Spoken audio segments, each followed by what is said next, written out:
इसका क्लासेस के digital platform पर आपका बहुत बहुत स्वागत है। आज मैं फिर उपस्थित हूँ आपके सामने हमारी जो नदियों की सीरीज चल रही थी उसके अगले पार्ट को लेकर, जिसके अंतर्गत आज हम देखने वाले हैं सोन नदी के बारे में कौन कौन सी महत्वपूर्ण जानकारियां हैं जो आपके परीक्षा की दृष्टि से आपके लिए बहुत ज्यादा महत्वपूर्ण हो सकती हैं। आज उन पूरे तथ्यों के बारे में मैं आपको डिटेल से बताने का प्रयास करूंगा। इससे पहले यदि आप इस चैनल पर पहली बार आए हुए हैं तो आपसे रिक्वेस्ट है कि आप इस चैनल को सब्सक्राइब कर लीजिए, वीडियो को ज्यादा से ज्यादा शेयर कीजिए और लाइक जरूर कीजिए। और आपको कोई भी क्वेरी हो, कोई समस्या तो आप मुझे कमेंट बॉक्स में भी जरूर लिखकर बताइए। चलिए शुरू करते हैं सोन नदी के बारे में। इससे पहले तक हमने देखा था नर्मदा नदी के बारे में, चंबल नदी के बारे में और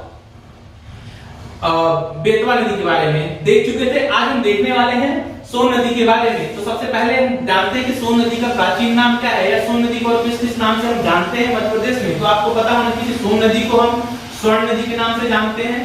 स्वर्ण नदी इसे ही कहा जाता है सोन नदी को।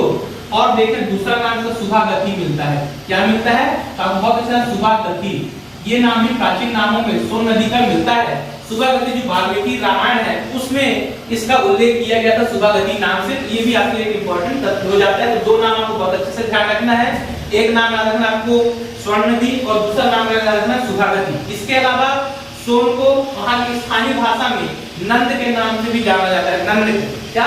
सोन नदी को नंद भी बोला जाता है या इसे सोनभद्र भी बोला जाता है। इन्हें भी आप बिल्कुल अच्छे से ध्यान रखिए, ये भी आपके लिए महत्वपूर्ण हो सकता है।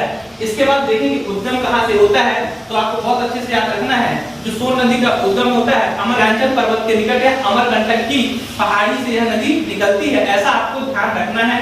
और एक जगह सोनमुड़ा नामक स्थान से इसका उद्गम होता है, तो इसे भी आप अच्छे से ध्यान रखिए। ये भी एक इंपॉर्टेंट है। तो यहां मैं लिख देता हूं आपके लिए कि उद्गम होता है इसका विंध्याचल पर्वत की अमरकंटक पहाड़ी से।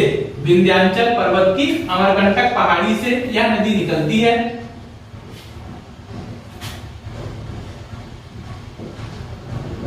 विंध्याचल पर्वत की अमरकंटक पहाड़ी से। यदि स्थान स्पेसिफिक पूछ ले आपसे तो आपको याद रखना है सोनमुड़ा।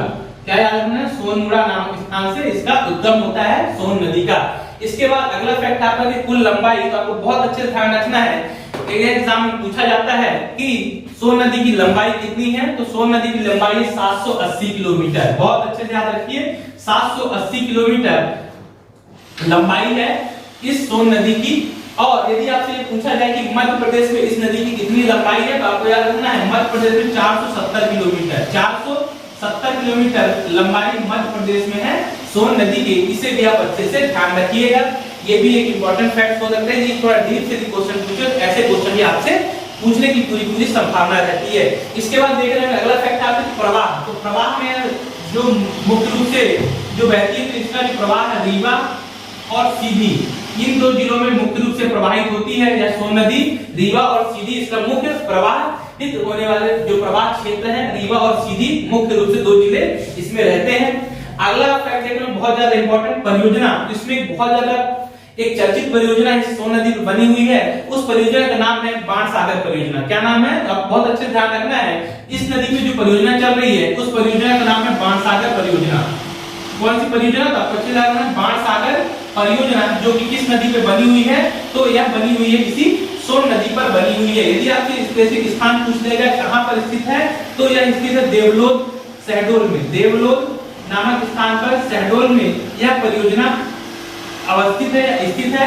इसे आपको बहुत अच्छे से ध्यान रखना। क्वेश्चन कई बार एग्जाम में पूछा गया है कि बाणसागर परियोजना किस नदी पर चलाई जा रही है, किस नदी पर बनाई गई है। तो आपको अच्छे से सोन नदी पर यह परियोजना बनाई गई है बाणसागर। इसके अलावा और आपकी किस प्रकार से शुरू हुई थी, जिसका स्थान आपको याद रखना है 1978 1978 से परियोजना चालू की गई। इस फैक्ट को भी आप अच्छे से ध्यान रखिए, ये भी आपके लिए बहुत ज्यादा महत्वपूर्ण हो सकता है परीक्षा की दृष्टि से। इसके अलावा यह परियोजना किन राज्यों की संयुक्त परियोजना है? ऐसा भी क्वेश्चन पूछा जाता है कि बाणसागर परियोजना किन राज्यों की या किन राज्यों की संयुक्त परियोजना है। तो आपको तीन इसमें स्टेट आपको अच्छे से ध्यान रखना है जो इसमें संयुक्त रूप से भागीदार है। तो मध्य प्रदेश है, इसके अलावा इसमें यूपी भी शामिल है इस परियोजना में, और इस परियोजना में बिहार स्टेट भी शामिल है। तीन राज्यों की संयुक्त परियोजना भी है। कौन सी?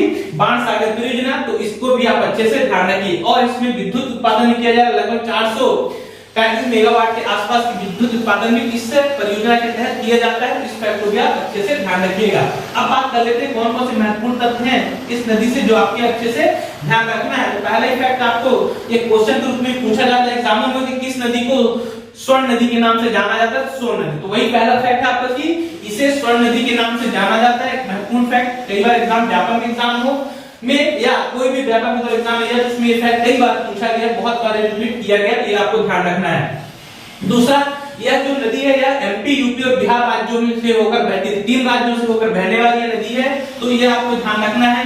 फिर इसमें एक फैक्ट आपका छूट गया है, समापन कहां पे होता है। तो मैं आपको बता दूं कि नदी जाके समाप्त कहां पे होती है।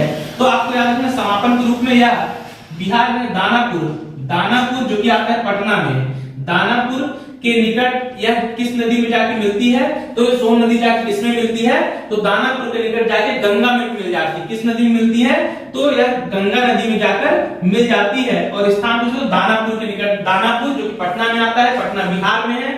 तो यदि स्टेट में पूछो तो बिहार में जाके समापन होता है इसका, ठीक दानापुर के निकट गंगा में जाके गंगा नदी में जाकर मिल जाती है। इस फैक्ट को आप अच्छे से ध्यान रखिए, यहाँ पे छूट गया था तो ये भी इंपॉर्टेंट फैक्ट है आपके लिए, इसे आप अच्छे से ध्यान रखिए। अगला फैक्ट देखते हैं कि जो सोन नदी है यह गंगा यमुना जो अपवाह तंत्र है हमारे यहाँ गंगा यमुना अपवाह तंत्र, उसका एक उपतंत्र है, इसको आपको ध्यान रखना है। गंगा यमुना अपवाह तंत्र का जो गंगा यमुना बड़ा ड्रेनेज सिस्टम है उसका एक उपतंत्र है, कौन सा, उसी का उपतंत्र है सोन नदी।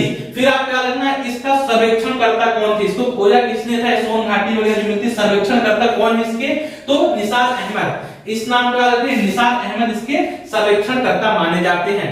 इसके अलावा आपको कुछ फैक्ट्स और याद रखना है कि जो बाणभट्ट हुए हैं, ऋषि बाणभट्ट हुए हैं, उन्होंने इस नदी के किनारे पर ही अपना क्या बनाया हुआ था, आवास स्थल बनाया हुआ था।